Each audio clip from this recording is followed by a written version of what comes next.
내가 숲속으로 들어간 것은 인생을 의도적으로 살아보기 위해서였다. 다시 말해서 인생의 본질적인 사실들만을 직면해 보려는 것이었으며, 인생이 가르치는 바를 내가 배울 수 있는지 알아보고자 했던 것이며, 그리하여 마침내 죽음을 맞이했을 때 내가 헛된 삶을 살았구나 하고 깨닫는 일이 없도록 하기 위해서였다. 나는 삶이 아닌 것은 살지 않으려고 했으니 삶은 그처럼 소중한 것이다.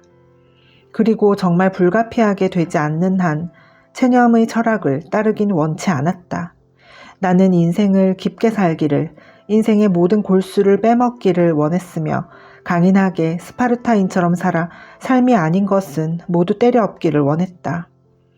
수풀을 폭넓게 잘라내고 잡초들을 베어내어 인생을 구석으로 몰고 간 다음에 그것을 가장 기본적인 요소로 압축시켜서 그 결과 인생이 비천한 것으로 드러나면 그 비천성의 적나라한 전부를 확인하여 있는 그대로 세상에 알리며, 만약 인생이 숭고한 것이라면 그 숭고성을 스스로 체험하여 다음번의 여행 때 그에 대한 참다운 보고를 하고 싶었던 것이다.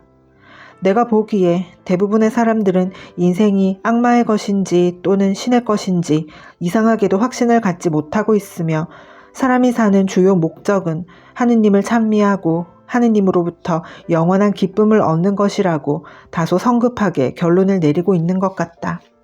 아직도 우리들은 개미처럼 비천하게 살고 있다. 우화를 보면 우리는 이미 오래전에 개미에서 인간으로 변했다고 하는데도 말이다. 우리는 난쟁이 부족처럼 학들과 싸우고 있다. 그것은 차고 위에 겹쳐진 차고이며 누더기 위에 겹쳐진 누더기다. 우리들의 최고의 덕은 쓸모없고 피할 수 있는 불행의 경우에만 그 모습을 나타낸다. 우리의 인생은 사소한 일들로 흐지부지 헛되이 쓰여지고 있다.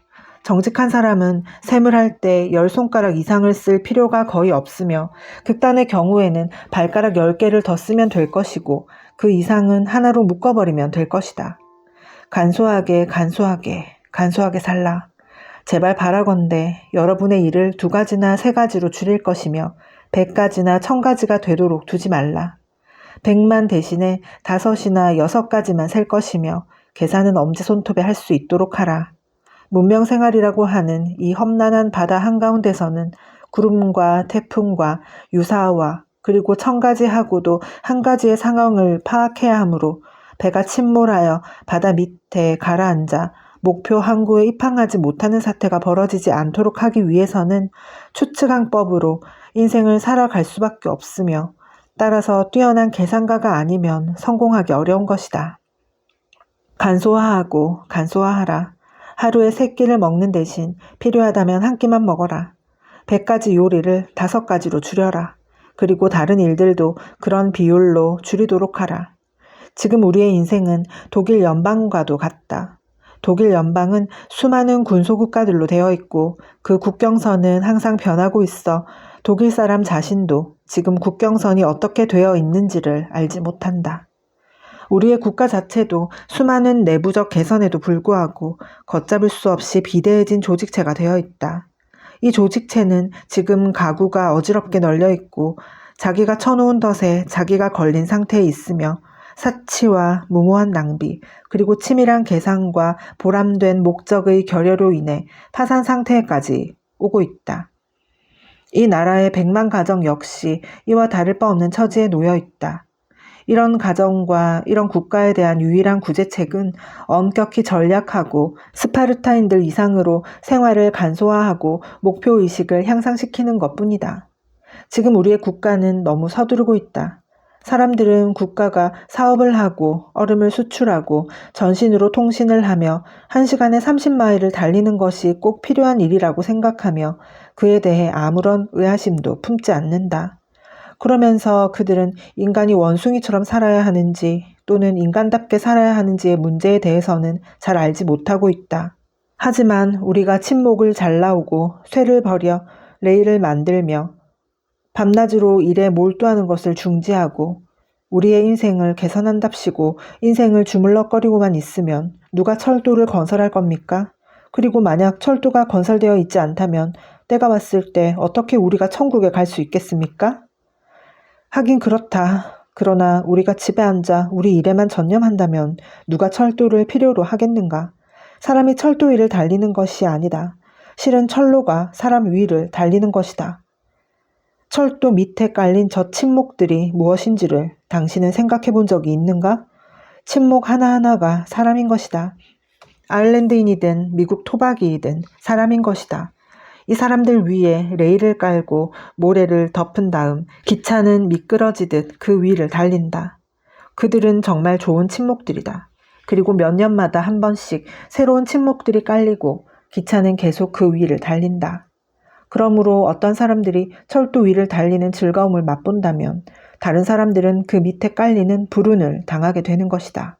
기차가 몽유 상태에서 걸어가던 사람 하나를 치어 그의 잠을 깨워놓으면 사람들은 기차를 세우고 이것이 무슨 예외적인 사건이라도 되는 것처럼 야단법석을 떤다.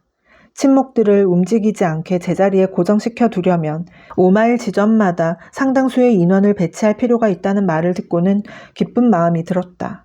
왜냐하면 이것은 그들이 언젠가는 다시 깨어날 것이라는 징조니까. 왜 우리들은 이렇게 쫓기듯이 인생을 낭비해가면서 살아야 하는가? 우리는 배가 고프기도 전에 굶어 죽을 각오를 하고 있다. 사람들은 제때의 한 바늘이 나중에 9바늘의 수고를 막아준다고 하면서 오늘 1000바늘을 꿰매고 있다. 일. 하지만 우리는 이렇다 할 중요한 일 하나 하고 있지 않다. 단지 무도병에 걸려 머리를 가만히 놔둘 수가 없을 뿐이다. 내가 만약 불이 난 것처럼 지금 교회의 종을 몇 번 치기라도 하면 콩코드 주변의 자기 농장에서 일하는 모든 남자들, 오늘 아침까지만 해도 그처럼 여러 가지 일로 바쁘다고 변명하던 이 남자들은 물론 아이들과 여자들까지도 만사를 제쳐두고 종소리를 듣고 달려올 것이다. 그러나 진실을 말하자면 불을 끄려는 것보다는 불구경을 하려는 목적이 더 크다고 할 수 있다. 어차피 타버릴 것이라면 또 불을 낸 것은 우리가 아니니까 하면서 말이다. 그렇지 않다면 불 끄는 것을 구경하고 그 작업에 한몫 끼려는 것인데 왜냐하면 불 끄는 것도 꽤 재밌는 일이기 때문이다. 그들에게는 불타는 건물이 마을의 교회라도 상관이 없는 것이다. 점심을 먹고 한 30분 낮잠을 자던 사람이 깨자마자 고개를 쳐들고 무슨 뉴스 없소? 하고 물어본다. 마치 그를 뺀 모든 사람들이 보초라도 서고 있던 것 같다. 어떤 사람은 30분마다 깨워달라고 하고 잠을 자는데 이 사람도 같은 생각이다. 그러고 나서 그는 깨워준 답례로 자기의 꿈 얘기를 해준다. 하룻밤을 자고 나면 뉴스는 아침 식사만큼이나 필수 불가결한 것이 된다. 제발 이 세상 어디서 그 어떤 사람에게 일어난 일이든 관계없으니 무슨 새로운 일이 있었으면 알려줘 하며 그는 커피와 롤빵을 들면서 신문을 읽는다. 그가 읽는 뉴스는 와치토 강변에서 어떤 사람이 싸우다가 눈을 뽑혔다는 소식인데 그 자신이 이 세상이라는 어둡고 깊이를 알 수 없는 거대한 동굴에 살고 있으며 자신도 퇴화되어서 흔적뿐인 눈 하나만을 가지고 있다는 사실을 그는 꿈에도 알지 못하고 있는 것이다. 나는 우체국이 없어도 별 불편 없이 지낼 수 있을 것이다. 우체국을 통하여 중요한 연락을 하는 경우는 거의 없다고 생각한다.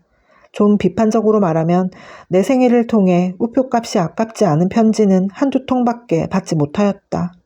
페니 우편제도는 1페니 줄 테니 자네 생각을 알려주게 하던 농담이 이제 정말 진지하게 1페니를 내는 제도가 된 것이 아닌가? 그리고 나는 신문에서도 기억해둘 만한 뉴스를 읽은 적이 없다. 어떤 사람이 강도를 당했다든가 살해를 당했다든가 사고로 죽었다든가 어떤 집이 불에 타고 어떤 배가 침몰하고 어떤 증기선이 폭발했다든가 어떤 소가 서부 철도 노선에서 기차에 치이고 어떤 미친 개가 죽임을 당했다든가 겨울에 메뚜기 떼가 나타났다든가 하는 신문에 실린 소식은 2번 읽을 필요가 없다. 한 번이면 충분하다. 원칙만 알면 되지 무수한 신뢰와 응용을 구태여 들을 필요가 무엇인가?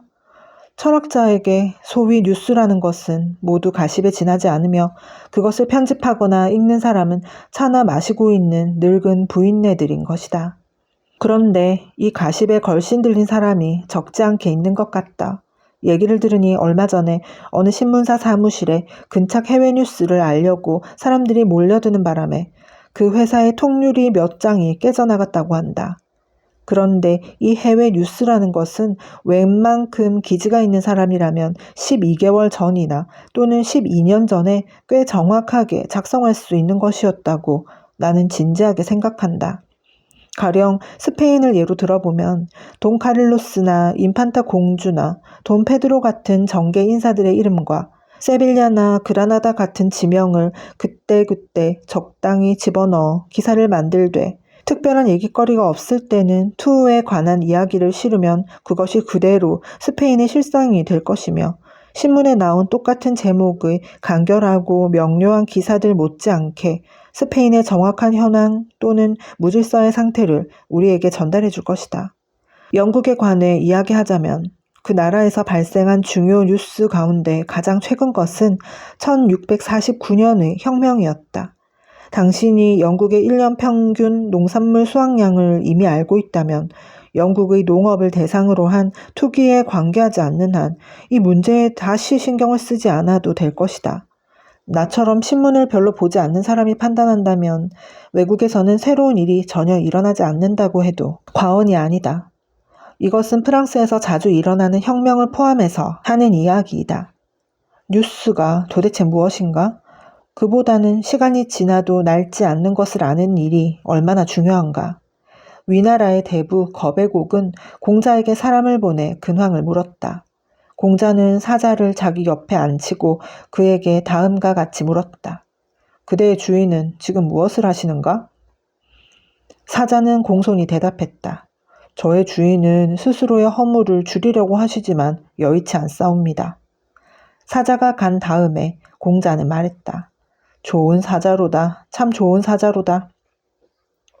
목사는 주일의 마지막 날인 휴일에 지루하기 짝이 없는 설교로 졸린 농부의 귀를 또 한 번 괴롭히는 대신 우레와 같은 목소리로 야단을 쳐야 할 것이다.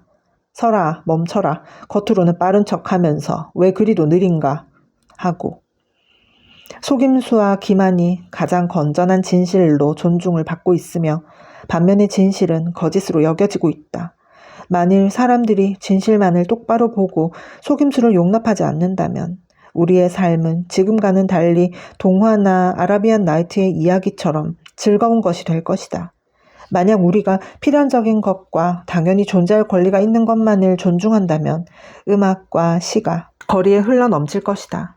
우리가 서두르지 않고 분별력을 발휘할 때 오직 위대하고 가치 있는 것들만이 항구적이고 절대적인 가치를 지니고 있다는 것을 깨닫게 될 것이며 사소한 두려움이나 사소한 쾌락은 참된 현실의 그림자에 지나지 않는다는 것을 알게 될 것이다. 이 숭고한 진리는 항상 우리에게 용기를 준다. 사람들은 눈을 감아버리거나 졸거나 또는 허식적인 것에 속아 넘어가기로 동의함으로써 자신들의 인습적인 일상생활을 확립시킨다. 아직도 이 일상생활은 순전한 허구의 토대 위에 세워져 있다. 이제 막 소꿉놀이나 하면서 인생을 배우는 어린이들이 어른들보다 인생의 참다운 법칙들과 관계들을 더 명확하게 분간해낸다. 어른들은 인생을 가치 있게 살지도 못하면서 경험에 의해서, 바꾸어 말하면 실패에 의해서 자기들이 더 현명해졌다고 생각하고 있는 것이다. 나는 한 힌두교 서적에서 다음과 같은 것을 읽었다. 옛날에 어떤 왕자가 있었는데 가나나이 때 왕궁에서 쫓겨나 숲의 나무꾼에 의하여 길러졌다. 그는 이런 상태에서 어른이 되었는데 스스로를 같이 사는 미개 부족의 한 사람으로만 생각하고 있었다. 그런데 어느 날 부왕의 대신이 그 젊은이를 발견하여 그 신분을 알려주었으며 그는 자신의 신분에 대한 오해를 풀고 자신이 왕자임을 알게 되었다. 그 힌두교 철인은 계속해서 말했다. 이와 같이 영혼도 자신이 처해 있는 환경으로 인해 자기의 본성에 대하여 오해를 한다. 그러다가 어느 거룩한 스승이 진리를 밝혀주면 그때에야 자신이 브라마라는 것을 알게 된다. 우리 뉴 잉글랜드 주민들이 현재와 같이 비천한 생활을 하는 이유는 우리가 사물의 표현을 꿰뚫어 보는 눈을 가지지 못했기 때문이라고 나는 생각한다. 우리는 존재하고 있는 것처럼 보이는 것을 실제로 존재한다고 생각한다. 만약 어떤 사람이 이 마을을 돌아다니며 오직 진실만을 본다고 한다면 이 마을의 중심부인 밀담은 어디로 가겠는가?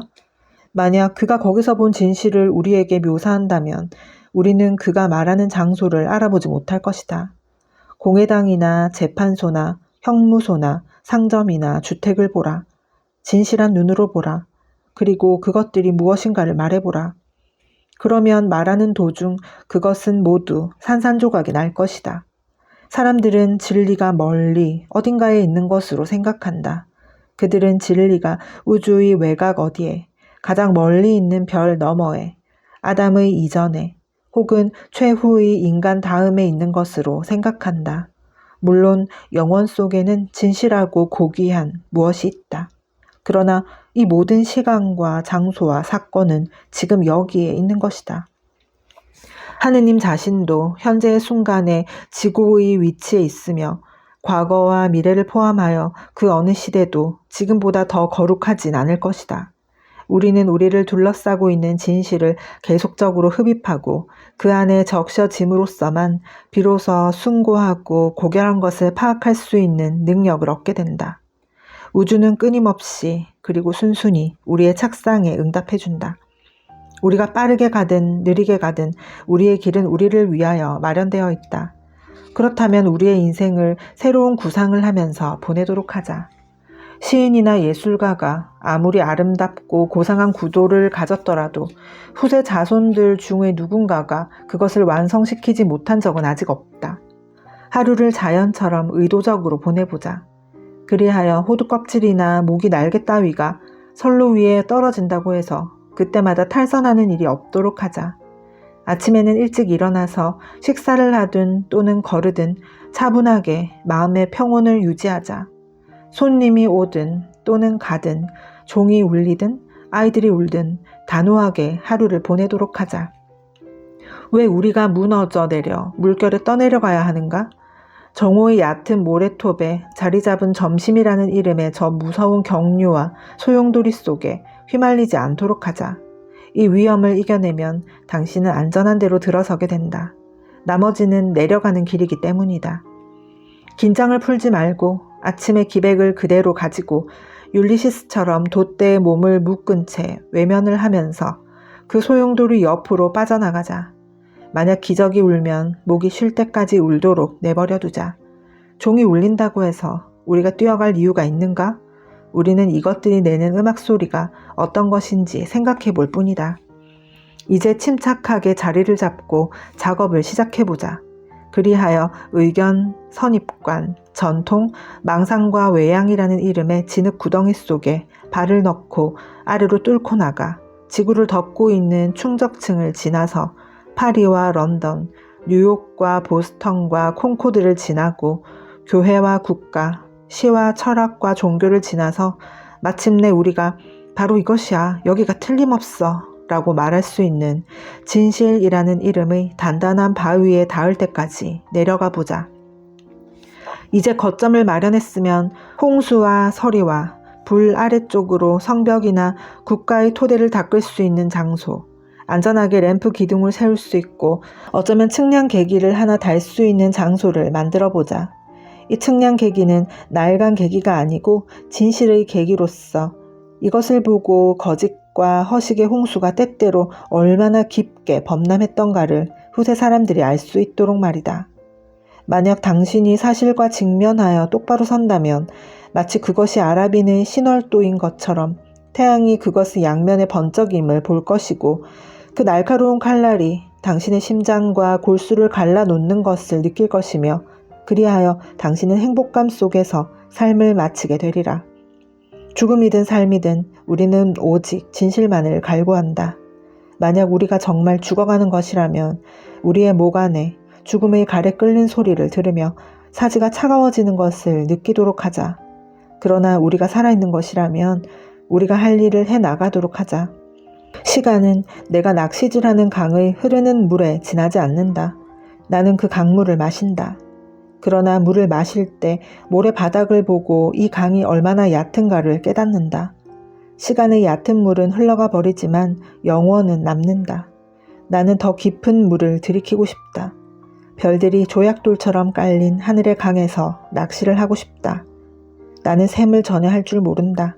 알파벳의 첫 글자도 모른다. 나는 태어나던 그날처럼 현명하지 못함을 항상 아쉬워한다. 지성은 식칼과 같다. 그것은 사물의 비밀을 식별하고 헤쳐 들어간다. 나는 필요 이상으로 나의 손을 바쁘게 놀리고 싶지 않다. 나의 머리가 손과 발이기 때문이다. 나는 최상의 기능이 머릿속에 모여 있음을 느낀다. 어떤 동물이 코와 앞발로 굴을 파듯 나는 내 머리가 굴을 파는 기관임을 본능적으로 느낀다. 나는 이 머리를 가지고 이 주위의 산들을 파볼 생각이다. 이 근처 어딘가에 노다지 광맥이 있는 것 같다. 탐지막대와 10개 솟아오르는 증기를 보면 알 수 있다. 자, 이제부터 굴을 파내려 가야겠다. 챕터 2. 나는 어디서 무엇을 위하여 살았는가는 이렇게 끝이 났습니다. 소로우는 숲으로 들어가면서 인생의 본질적인 사실들과 마주하고 싶었다고 말합니다. 삶이 아닌 것을 살고 싶지 않았기 때문입니다. 우리도 가끔 스스로에게 물어야 할 것 같습니다. 나는 지금 무엇을 위해 이 하루를 살고 있는가? 남들이 정해놓은 속도, 남들이 정해놓은 방향을 그저 따라가고 있는 것은 아닌가? 소로우가 원했던 건 거창한 답이 아니었습니다. 다만 삶을 깊이 살아보고 그 정수를 남김없이 빨아들이고 싶었을 뿐입니다. 그리고 마지막에 죽음을 맞이했을 때 자신이 헛되이 살지 않았다는 걸 깨닫고 싶었던 것입니다. 오늘 하루도 우리 각자의 월든 호숫가에서 스스로에게 솔직한 질문 하나쯤 던져보시면 어떨까요? 다음 장에서 계속 이어가겠습니다.